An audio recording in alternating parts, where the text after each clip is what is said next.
अरे भाग्यवान, कल हमारे बेटे का फोन आया था। वह कुछ पैसों की बोल रहा था। हाँ राधा, मुझे भी पता है उस बात का। तो आज 1 महीना पूरा हो चुका है और हमारे बेटे को पैसे चाहिए होंगे उसकी पढ़ाई और खाने पीने के खर्चे के लिए। वो तो भगवान की बहुत कृपा है हमारे ऊपर, जो थोड़ी सी जमीन से हमारा गुजारा अच्छे से चल रहा है। ये मुकेश कर क्या रहा है? कुछ समझ नहीं आता। कैसे भी करके इसकी जमीन को हड़पना होगा, लेकिन करूं तो करूं क्या? कोई उपाय ढूंढना होगा।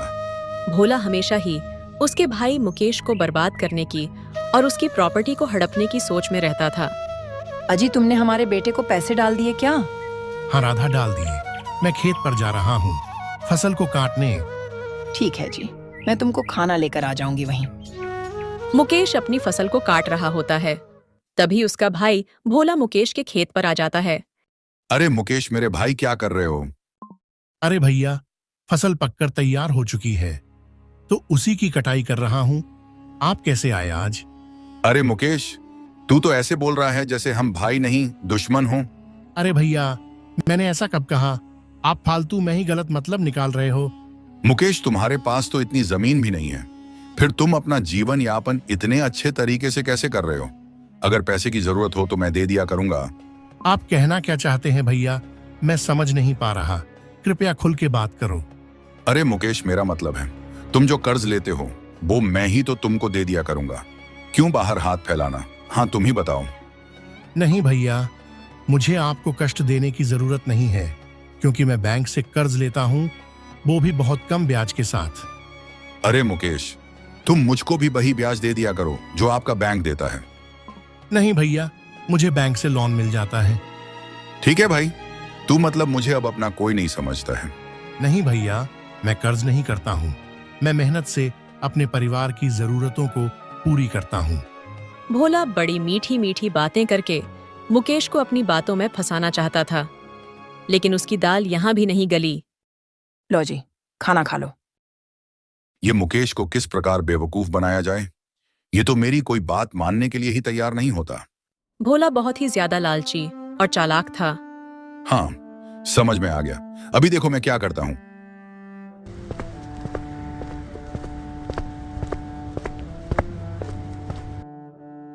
आइए भैया, अंदर आइए। कैसे आना हुआ भैया?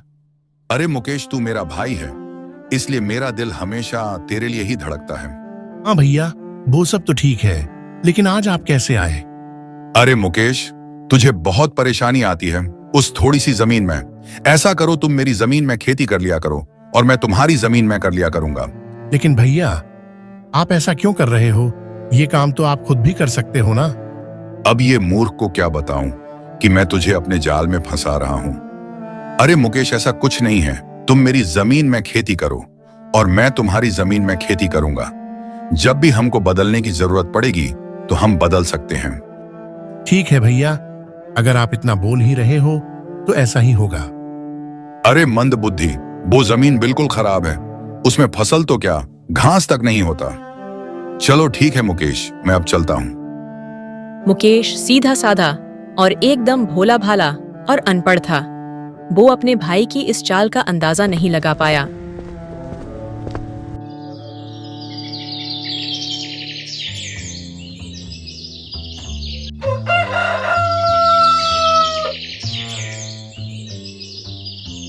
अरे ये क्या, इसमें तो फसल मुरझा गई। ये कैसे हो सकता है? मैं तो इसमें टाइम पर पानी भी देता हूं। अच्छा, तो भैया ने मुझे अपने जाल में फंसाया था। भैया, आपकी जमीन तो खराब है, उसमें कुछ भी नहीं उपज सकता है। कृपया भैया, मेरी जमीन को मुझे दे दो और आपकी जमीन को आप ले लो। अरे मंद बुद्धि, वो खराब जमीन है, उसमें फसल तो क्या घास तक नहीं उग सकता। और हाँ, तू किस जमीन की बात कर रहा है? वो जमीन अब तुझको नहीं मिल सकती, क्योंकि मैंने तुझे पागल बनाकर कागजों पर तेरा अंगूठा लगवा लिया था। मुकेश निराश होकर वहां से चला जाता है।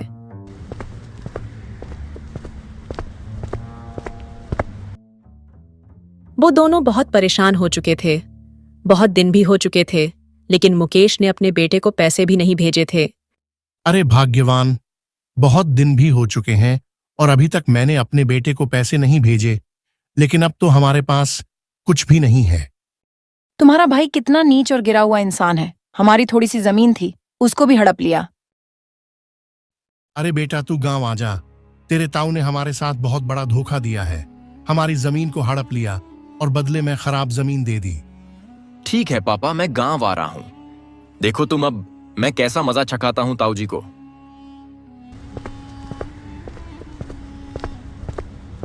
पापा, हमको एक प्लान बनाना होगा। कैसा प्लान बेटा, जल्दी बताओ। हमको खेत में लोकल सोने के कलश गाड़ने होंगे और उनको दिन में निकालेंगे। ताऊ बहुत लालची हैं, वो ये नहीं सह पाएंगे और अपनी जमीन को लेने आएंगे। फिर हमको ताऊ से अपनी जमीन को ले लेना है और उसके बदले में हम पैसे भी मांगेंगे। वाह बेटा, क्या दिमाग लगाया है।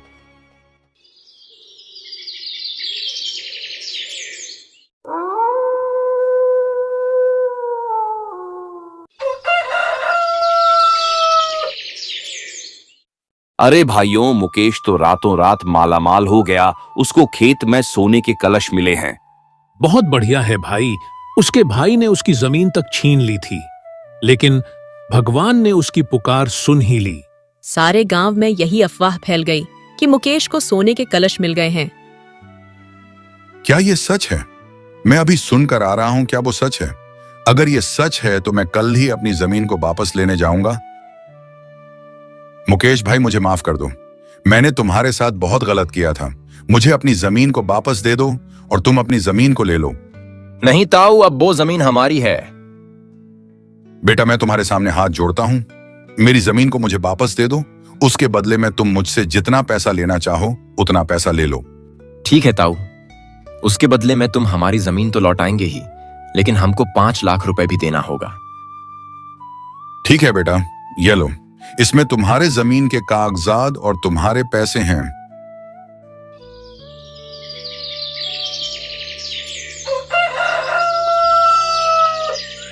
अरे जल्दी खोदो, आज तो सारे कलश ही निकाल लूंगा। मालिक, यहां तो कुछ नहीं निकला। अरे दूसरी जगह खोदो और बिना रुके खुदाई कर। ठीक है मालिक, मेरा काम है खोदना, वो मैं कर रहा हूं। सारा दिन ढल जाता है, लेकिन भोला को कुछ भी हाथ नहीं लगता है और वह निराश होकर अपने घर आ जाता है। मेरे साथ सही हुआ, मैंने भी तो उनके साथ धोखा किया था, तो भाई मेरे साथ हुआ है। ए भगवान, ये मैं क्या पाप करने जा रहा था। अपने ही भाई को बर्बाद करने की सोच रहा था। वो तो अच्छा हुआ जो समय रहते मेरी आंखें निकल गईं। दोस्तों, हमको किसी की भी खुशियों से जलना नहीं चाहिए। उसकी बराबरी करो, ना कि इसका विरोध। वीडियो लाइक और प्रदीप फैक्ट्स यूट्यूब चैनल को सब्सक्राइब जरूर करें।